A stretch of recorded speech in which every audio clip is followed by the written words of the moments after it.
দর্শক, আমরা ফিরে এলাম আমাদের অনুষ্ঠানে। আমরা এখন জানবো মিস্টার আশরাফুল করিমের কাছে থেকে। সবসময় এই অর্থনৈতিক ম্যাটারটা কিন্তু প্রিনাপের ক্ষেত্রে একটা বড় ভাববার বিষয়, এবং এই অর্থনৈতিক ম্যাটারটা প্র্যাকটিক্যাল অ্যাপ্রোচ, অর্থাৎ বাস্তব সম্মত চিন্তা করে এগোনোটাই বুদ্ধিমানের কাজ। হয়তো আদার সাইড কি ভাবলো বা আমি কি ভাবছি এটা না করে পরবর্তীতে হয়তো বড় কোনো ঘটনা এড়ানোর জন্যে এই ছোট্ট একটু ভালো না লাগা আমরা কম্প্রোমাইজ করতেই পারি। সো প্র্যাকটিক্যাল অ্যাপ্রোচ হিসেবে প্রিনাপ হলো কিন্তু একটি খুব বড় আমি বলবো ভাববার জায়গা, এবং এটা করা উচিত। মিস্টার করিম, সো প্রিনাপের ক্ষেত্রে যেটা আমার প্রশ্ন, যে প্রিনাপে যেমন আমরা দেখেছি প্রত্যেকটা এগ্রিমেন্টের একটা ইনগ্রেডিয়েন্টস থাকে যে এগ্রিমেন্ট কেন করছি। প্রিনাপের মধ্যে মূলত কী কী জিনিস আমাদের ভাববার বিষয় আছে এবং আমরা সেই জিনিসগুলোকে ইনক্লুড করা উচিত? ধন্যবাদ। এটিও আমি একটি উদাহরণ দিয়ে দিতে চাই। তো প্রিন্যাপশিয়াল এগ্রিমেন্টে কি কি থাকা যাবার আগে আমি বলতে চাই যে কি কি থাকা যাবে না। বরঞ্চ সেটা বোধহয় সুবিধা হবে দর্শকদের জন্য, রাইট? তো কি কি থাকা যাবে না সেটা প্রথমে বলতে হয় চাইল্ড সাপোর্ট আমি ডিটারমাইন করতে পারবো না। অর্থাৎ প্রিন্যাপশিয়াল এগ্রিমেন্ট করে আমি বলতে পারবো না যে আমি ভবিষ্যতে বাচ্চার জন্য এত টাকা চাইল্ড সাপোর্ট দিব বা চাইল্ড সাপোর্ট দিব না। এবং এটি এত বেশি সুনির্দিষ্ট, এমনও বলা থাকে যে মনে করেন স্ত্রী আগের ঘরের একটা বাচ্চাকে নিয়ে, ছোট বাচ্চাকে নিয়ে পরের স্বামীর ঘর করতে আসছে, তো স্বামী স্বাভাবিকভাবেই ওই বাচ্চার দায়িত্ব নিতে চাইবে না। কিন্তু প্রিন্যাপশিয়াল এগ্রিমেন্টে কিন্তু সে বলতে পারবে না যে সে ওই বাচ্চার দায়িত্ব নেবেন, এটা বলতে পারবে না। যদি বলে থাকে তাহলে এগ্রিমেন্টের ওই অংশটুকু ইনভ্যালিড হয়ে যাবে। আপনি প্রশ্ন করতে পারেন কেন বলতে পারবে না? কারণ এটা তো আগের ঘরের বাচ্চা। যে মুহূর্ত থেকে আপনার স্ত্রীর আগের ঘরের বাচ্চা স্বামী পরবর্তী স্বামীর সাথে বসবাস শুরু করছে, এটাকে আমরা একটা কনসেপ্ট বলে, একটা ল্যাটিন শব্দ আছে যে লোকো প্যারেন্টিস। লোকো প্যারেন্টিস মানে হচ্ছে in the place of A parent. Right. তো সেদিন থেকে কিন্তু আপনার স্বামী হয়ে যাচ্ছে কিন্তু বাবার জায়গাটা নিচ্ছে, মানে বায়োলজিক্যাল না হলেও সে বাবার স্থানটা নিচ্ছে। কাজে সে চুক্তি করে বলতে পারবে না যে ভবিষ্যতে আমি চাইল্ড সাপোর্ট দেব না, এটা বলতে পারবে না। তারপর প্রিন্যাপশিয়াল এগ্রিমেন্টে চাইল্ড কাস্টাডির কথা বা ডিসিশন মেকিং এর, কাস্টাডি তো আমরা বলি না, আমরা ডিসিশন মেকিং এর কথা বলতে পারবো না, আমরা প্যারেন্টিং টাইমের কথা বলতে পারবো না। অর্থাৎ বাচ্চা বিষয়ে কোনো ধরনের কোনো কিছু আমরা আগে থেকে চুক্তিবদ্ধ করতে পারবো না। প্রিন্যাপশিয়ালের মেইন ফোকাসটাই থাকে হচ্ছে আর্থিক ব্যাপারগুলো। তো ধরেন আর্থিক ব্যাপার বলতে আপনার আমি স্পাউসাল সাপোর্ট, আমি একটু এই ক্ষেত্রে একটু অ্যাড করতে চাই। আমাদের মনে হয় প্রিন্যাপশিয়াল এগ্রিমেন্টে আরও একটা জিনিসের এম্বার্গো দেওয়া আছে, যে মোর দ্যান 50% পেনশন অ্যালটমেন্টের ক্ষেত্রেও বোধ হয় যদি এমন করা হয় যে আমার নর্মাল রিকোয়ারমেন্ট হলো 50%, তার বেশি যদি আমি করতে চাই, সেটাও বোধ হয় প্রিন্যাপশিয়াল এগ্রিমেন্টে করা সম্ভব না। আপনি প্রিন্যাপশিয়াল, থ্যাংক ইউ আপনার প্রশ্নের জন্য। আপনি প্রিন্যাপশিয়াল এগ্রিমেন্টে করতে পারেন, কিন্তু এই ক্ষেত্রে ফিউচারে আপনার কোর্ট এটাকে আনকনশনেবল হিসেবে ট্রিট করবে। আনকনশনেবল মানে হচ্ছে আপনার অগ্রহণযোগ্য হিসেবে ট্রিট করবে। এই ধরনের কিছু জাজমেন্ট এখন আসে। রাইট, আমার মনে হয় আপনি সেটার কথা বলতে চাচ্ছেন। আমি সরি আপনাকে ইন্টারাপ্ট করেছিলাম যে আর কি কি ইনক্লুড করা দরকার। তো তাহলে কি কি ইনক্লুড করা যাচ্ছে না আপনার? আমি বাচ্চা সংক্রান্ত কোনো কিছু ইনক্লুড করতে পারছি না। কি কি ইনক্লুড করতে পারছি বা ফোকাসটা কি থাকবে? ফোকাসটা হচ্ছে এটা যে আমি স্বামী হিসেবে আমার 500,000-এর অ্যাসেট আছে, আমার স্ত্রীর কোনো কিছুই নাই, বা 100,000-এর অ্যাসেট আছে। আমি চুক্তি করে বলতে পারি যে আমাদের যদি ফিউচারে আমাদের সেপারেশন হয়, তাহলে আমার স্ত্রী আমার এই আজকের যে অ্যাসেট এবং এই অ্যাসেটের যে গ্রোথ, অ্যাসেট এবং গ্রোথ কোনোটাই সে দাবি করতে পারবে না, এটা আমরা বলতে পারি। আমি বলতে পারি যে আমরা যদি 5 বছর পরে বা 10 বছর পরে যদি আমাদের বিচ্ছেদ হয়, তাহলে আমরা কেউ কাউকে স্পাউসাল সাপোর্ট দিব না, এই কথাটা আমি বলতে পারি। আমরা বলতে পারি কি যে আমাদের শুধুমাত্র সেক্ষেত্রেই আমরা প্রপার্টি ওন করতে পারি যদি আমরা দুজনের নাম দিয়েই যদি আমরা ফিউচারে কোনো একটা প্রপার্টি কিনি, তাহলে সেটা আমাদের এই প্রিন্যাপশিয়াল এগ্রিমেন্টের আওতায় আসবে না। আমরা এটাও বলতে পারি যে প্রিন্যাপশিয়াল এগ্রিমেন্ট অনুযায়ী আমরা একজনের কাছ থেকে কোনো প্রপার্টি না পেলেও আমি যদি তারপর একটা উইল করি, তাহলে সেই উইল অনুযায়ী আমার স্ত্রী পেতে পারে। এই প্রভিশনগুলো আমরা অ্যাড করতে পারি। তো এছাড়াও বোধহয় আমি দেখেছি এবং আমরা ইনক্লুড করেছি যে রোল অ্যান্ড রেসপন্সিবিলিটি হবে আমাদের কনজুগাল লাইফে কি হবে, সেটাও আমরা কিন্তু এগুলোতে অ্যাড করতে পারি আর কি। হ্যাঁ, রোল অ্যান্ড রেসপন্সিবিলিটি আমরা অ্যাড করতে পারি, কিন্তু আবারও বলতে হয় যেটা যে আসলে সবকিছু তো চুক্তি দিয়ে করা যায় না।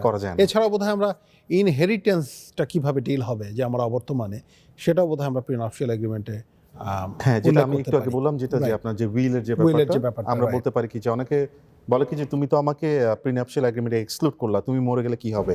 রাইট। তো তখন আমরা এই প্রভিশনটা অ্যাড করতে পারি যে আপনার যদি আমি তোমাকে প্রিনাপশিয়াল এগ্রিমেন্টে আমরা প্রপার্টি একজন একজনকে দিব না, কিন্তু আমি আমার উইলে যদি কোনো কিছু বলে থাকি তাহলে সেক্ষেত্রে অবশ্যই সেটা উইলটা আপনার সুপারসিড করবে আর কি। আচ্ছা, এই ক্ষেত্রে ধরুন প্রিনাপশিয়াল এগ্রিমেন্টে কি আমরা retirement benefit, pension, life insurance এই সমস্ত জিনিস কি আমরা আনতে পারি কি না? হ্যাঁ, সুন্দর প্রশ্ন। সেটা হচ্ছে যে আপনার প্রপার্টি বলতে আসলে আমার এটি আমার কিন্তু বলা হয়ে গেছে এক অর্থে যে আমরা বলেছি প্রপার্টি। সো প্রপার্টি বলতে কি? বা অ্যাসেট বলতে কি? অ্যাসেট বলতে আপনার যে ফাইন্যান্সিয়াল প্রোডাক্টগুলো পেনশন বলেন, আপনার রিটায়ারমেন্ট সেভিংস প্ল্যান, আপনার সবকিছু এটার মধ্যে চলে আসবে। আপনার সবকিছুকে আপনি বুঝতে কন্ট্রোল পেরেছি। করতে পারবেন। আনা যাবে Capital agreement, রাইট। হ্যাঁ। আচ্ছা, এই প্রিনাপশিয়াল এগ্রিমেন্ট করতে যদি এই প্রশ্নটা আসলে একটু এটা ভ্যারি করবে, কি রকমের খরচ পড়তে পারে? খরচের ব্যাপারটা তো বলাটা খুব ডিফিকাল্ট। আমি স্টার্টিং পয়েন্টটা বলতে পারি, ধরেন হয়তো এখনকার টরন্টো, আমি জানি না, বিভিন্ন সিটি টু সিটি ভ্যারি করে, আপনার প্রভিন্স টু প্রভিন্স ভ্যারি করে। টরন্টোতে আমার মনে হয় সর্বনিম্ন $1,000 বা $1,250 এক পক্ষের জন্য, ওটা হচ্ছে স্টার্টিং পয়েন্ট। আর এখান থেকে অনেক বেড়ে যেতে পারে এই অর্থে যে মনে করেন প্রিনাপশিয়াল এগ্রিমেন্টে সাধারণত ভবিষ্যৎ স্বামী বা স্ত্রী আপনার এক হয়ে আসে, আপনার কোনো নেগোসিয়েশনের ব্যাপার থাকে না সেপারেশন এগ্রিমেন্টের মতো। অর্থাৎ আমি বললাম যে আমার প্রপার্টি দিব না, আমার স্পেশাল সাপোর্টে তুমি পাবা না, এগুলি নিয়ে কোনো নেগোসিয়েশন হয় না। কিন্তু দেখা যায় যখন মাঝে মাঝে হয় কি আপনার মাসখানেক আগে থেকে প্রিনাপশিয়াল এগ্রিমেন্ট হয় এবং হাজব্যান্ড ওয়াইফ দুজনেই সফিস্টিকেটেড, দুজনে দেখা যায় যে আপনার অনেক এডুকেটেড এবং জানে, তো তখন তারা কিছু কিছু ব্যাপার নিয়ে আপনার কিছুটা নেগোসিয়েশন শুরু করে। তো যখনই নেগোসিয়েশন শুরু করে তখন তো ধরেন লয়ারের টাইম স্পেন্ড হচ্ছে, প্রতিবার আপনার এগ্রিমেন্ট চেঞ্জ করতে হচ্ছে, তো তখন এই কস্টটা কস্টটা বেড়ে যায়। আপনার সেই 1250-এর জায়গায় হয়তো $3,000, $4,000, $5,000 হতে পারে আপনার।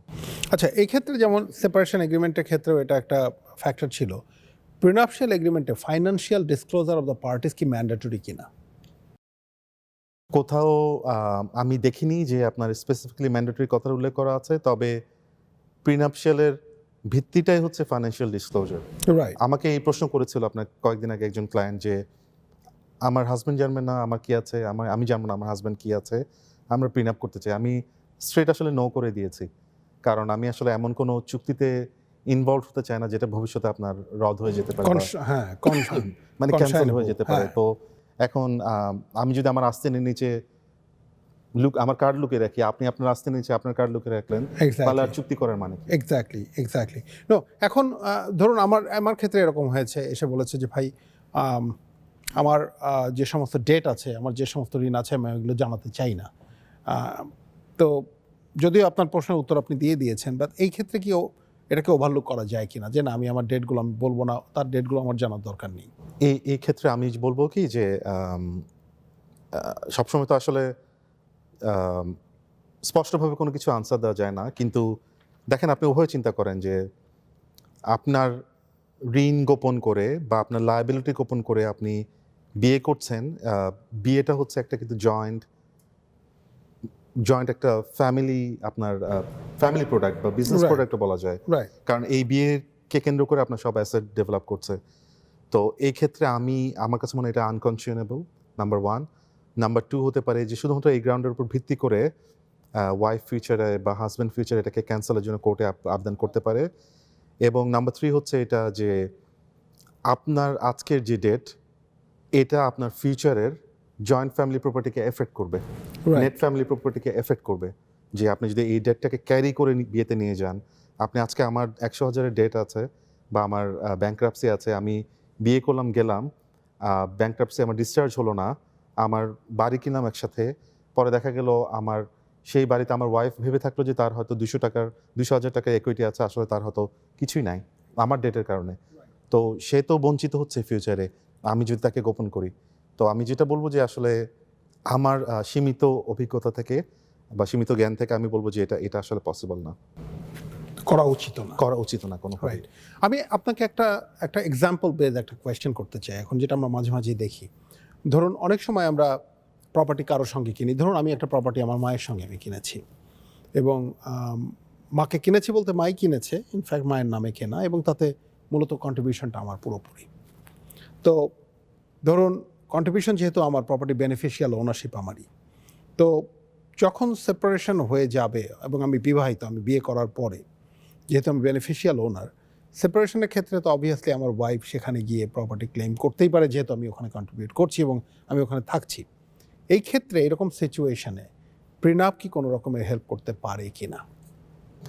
হ্যাঁ, খুব খুব সুন্দর প্রশ্ন। যেটা হচ্ছে আপনি কিন্তু দেখেন যে কথাটা বললেন যে বেনিফিশিয়াল ওনারশিপ, এটা কিন্তু স্ত্রী শুধুমাত্র জানতে পারবে যদি ফাইন্যান্সিয়াল ডিসক্লোজ করে। ধরেন স্ত্রী দেখছে যে একটা বাড়িতে আমার ফিউচার হাজব্যান্ড তার বাবা-মা নিয়ে থাকছে এবং আমার future husband software engineer, software developer, lawyer বা অনেক ভালো কিছু করছে। এবং সেক্ষেত্রে স্ত্রী কিন্তু ওই একটা পজিটিভ হোপ নিয়ে আসছে যে আমাদের ফাইন্যান্সিয়াল সিচুয়েশন অনেক ভালো। কিন্তু হাজব্যান্ড দেখা গেল যে আপনার 1% beneficial owner of the property, কিন্তু আদতে সে অ্যাকচুয়ালি দেখা যাচ্ছে সে হয়তো মর্টগেজে সে দিচ্ছে, এক্স্যাক্টলি, ইউটিলিটি সে দিচ্ছে, সবকিছু সে দিচ্ছে। অর্থাৎ he is probably hiding his asset by doing this, right? তো এই ক্ষেত্রে হাইডিংও বলবো না, অনেক ক্ষেত্রে এটা সিচুয়েশনে আসলে করতে হয়। তো ধরে নেওয়া যাচ্ছে সে বেনিফিশিয়াল ওনারশিপ তার আছে। তো আমাদের ক্ষেত্রে এই ক্ষেত্রে আপনার যেটা কোর্ট আমার কাছে মনে হয়, আমার কাছে স্পেসিফিক কোনো সাইটেশন আমি বলতে পারবো না, বাট এই ক্ষেত্রে আমার যেটা ধারণা সেটা হচ্ছে যে বেনিফিশিয়াল ওনারশিপের এগেনস্টেই আপনার নেট ফ্যামিলি প্রপার্টিটা ক্যালকুলেশন হবে, অর্থাৎ সেখানে স্ত্রীর রাইটস চলে আসবে under family law. Right. Right. Prenup কোনোভাবে হেল্প করতে পারে কিনা?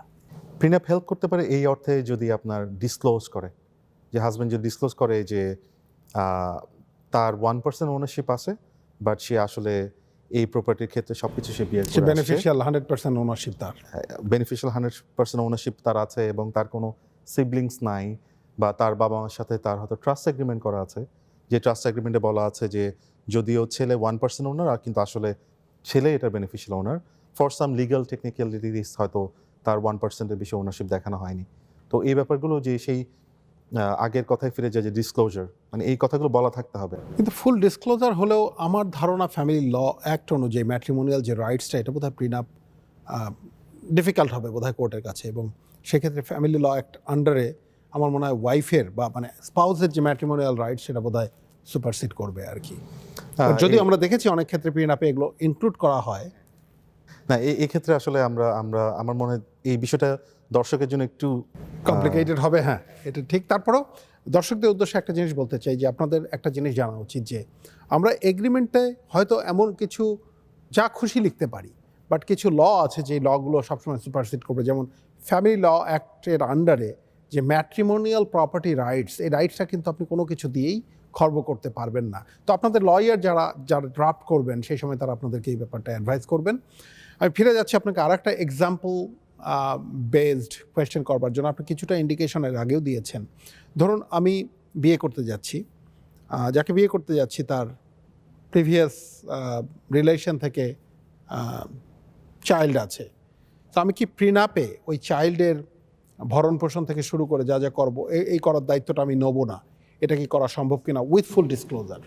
আচ্ছা, এই ক্ষেত্রে আমার সরাসরি অ্যান্সার হবে যে পারবো না কখনো। কারণ কথা হচ্ছে যে আমরা আগে যেটা বলেছি, যেটা হচ্ছে আপনার স্ত্রী যদি আগের ঘরের কোনো মাইনর চিলড্রেন নিয়ে আপনার সাথে একসাথে বসবাস করে, তাহলে সেক্ষেত্রে আপনি কিন্তু তার বাবার জায়গাটা নিচ্ছেন, এবং এক্ষেত্রে বাচ্চার যেটা আপনার ভরণ পোষণ বা বাচ্চার যেটা আপনার ফাইন্যান্সিয়াল রেসপন্সিবিলিটি, সেই রেসপন্সিবিলিটি আপনি জেনে শুনে কাঁধে নিচ্ছেন। তো আপনি আসলে জলে নামবেন কিন্তু চুল ভেজাবেন না, সেটা হবে না। আপনাকে যদি বিয়েতে করতে হয় তাহলে আপনাকে বাচ্চার দায়িত্ব নিতে হবে, এবং এক্ষেত্রে আপনি যদি চাইল্ড সাপোর্টটা যদি আপনি এক্সক্লুড করতে চান, আমার মনে হয় এটা আপনার কোর্টের যদি ফুল ডিসক্লোজারও দেওয়া থাকে তাহলে ডিসক্লোজার থাকার পরেও হবে না, কারণ এটা স্পষ্ট বলা আছে যে বাচ্চার সাপোর্ট, হ্যাঁ এটা এক্সক্লুডেড। এই বিষয় নিয়ে আমরা চুক্তি করতে পারি না। রাইট। আবার আর একটা প্রশ্ন এই এক্সাম্পল বেস যে ধরুন আমাদের একটা প্রিনাপ হয়েছে 5 বছর আগে, আমাদের প্রিনাপ হয়েছে এবং আমরা বিয়েও করেছি, সেই সময় প্রপার্টি ছিল না, কিন্তু আমরা প্রিনাপে বলেছি যে কারো কোনো প্রপার্টিতে আমাদের কোনো রাইটস থাকবে না। আমরা এখন ডিসাইড করলাম আমরা জয়েন্টলি একটা প্রপার্টি কিনতে যাই, যেটা হবে আমাদের ম্যাট্রিমোনিয়াল প্রপার্টি, অর্থাৎ আমরা এই প্রপার্টিতে থাকবো। তো কেনবার আগে কি আমাদের এই যে প্রিনাপে যে কন্ডিশন ছিল যে আমরা কেউ কারোর প্রপার্টিতে দাবি করতে পারবো না, সেটার জন্য কি আমাদের এই প্রিনাপটাকে আগে ক্যান্সেল করে তারপরে বাড়ি কেনা উচিত, নাকি বাড়ি কিনলেও এই প্রিনাপটাকে এফেক্ট করবে না? সুন্দর প্রশ্ন। এক্ষেত্রে আসলে প্রিনাপ তো আসলে কোনো স্ট্যান্ডার্ড এগ্রিমেন্ট না। এক্ষেত্রে মূলত ওরা কী ধরনের ওয়ার্ডিং ব্যবহার করেছে প্রিনাপশিয়াল এগ্রিমেন্টে, কী কী এক্সক্লুড করেছে, কী কী এক্সক্লুড করেনি, এটা আগে আসলে দেখে বলতে হবে। কিন্তু প্রিনাপশিয়াল এগ্রিমেন্টে বাই ডিফল্ট একটা ক্লজ থাকে, সেটা হচ্ছে আপনার এই প্রিনাপশিয়াল এগ্রিমেন্ট ফিউচারে কাপলকে জয়েন্টলি কোনো প্রপার্টি ওন করতে বাধা দিবে না। তো সুতরাং প্রিনাপশিয়াল এগ্রিমেন্টের বাকি যে কন্ডিশনগুলো আছে সেগুলোকে আমি ইনট্যাক্ট রেখে আমি চুক্তির আওতায় থেকেই আমি ফিউচারে করতে পারি। বাড়ি কিনতে পারি। ধন্যবাদ মিস্টার করিম। আমরা ইনফ্যাক্ট প্রিনাপশিয়াল এগ্রিমেন্টের যেটা বলতাম যে যে জিনিসগুলো প্রিনাপশিয়াল এগ্রিমেন্টের ইনগ্রেডিয়েন্টসের মধ্যে আছে আপনারা করতে পারবেন, যদিও এটা আমরা লিমিটেড ইয়েতে অনেক সময় কেস স্পেসিফিক বিভিন্ন রকমের নতুন জিনিস আসতে পারে, বাট যে সমস্ত জিনিস করা যাবে না সেগুলো আমরা স্পেসিফিকলি আপনার কাছে থেকে জানলাম। দর্শক, মূলত প্রিনাপশিয়াল এগ্রিমেন্টের ক্ষেত্রে মাথায় রাখতে হবে যে যে সমস্ত জিনিস প্রিনাপশিয়াল এগ্রিমেন্টে করা যাবে না সেগুলো কিন্তু খুব লিমিটেড, অর্থাৎ সেই জিনিসগুলো মাথায় রাখলে বাকি যে সমস্ত জিনিস প্রিনাপশিয়াল এগ্রিমেন্ট আপনারা আনতে চান, আপনাদের লয়ারের সঙ্গে কথা বলে আপনারা আনতে পারেন। আপনারা এর থেকেও যদি আর কোনো ডিটেলস কোনো আপনাদের জানবার থাকে আপনাদের লয়ারদের সঙ্গে যোগাযোগ করবেন। এছাড়াও mister Karim is always available আপনাদের প্রশ্নের উত্তর দেওয়ার জন্যে। তো মিস্টার করিম, আপনাকে অনেক ধন্যবাদ। আমরা যদিও স্বল্প পরিসরে প্রিনাপশিয়াল এগ্রিমেন্টের ব্যাপারে জানলাম, আমরা আবারও অন্য কোনো প্রোগ্রামে আশা করি আপনাকে ডাকবো এবং সেই ক্ষেত্রে আমরা আপনার আমার ডাকে সাড়া দেবেন এই আশা করছি। আপনাকে আবারও ধন্যবাদ জানাচ্ছি ল অ্যান্ড লাতে প্রোগ্রাম থেকে। ধন্যবাদ মিস্টার সিনহা, ধন্যবাদ দর্শককে। দর্শক, আমরা প্রিনাপশিয়াল এগ্রিমেন্ট সম্বন্ধে আমরা বেসিক কিছু তথ্য জানবার চেষ্টা করেছি। এর পরবর্তীতে হয়তো আরও অন্য কোনো বিষয় নিয়ে আপনাদের সামনে আমরা আসব। সেই পর্যন্ত ভালো থাকবেন, সুস্থ থাকবেন।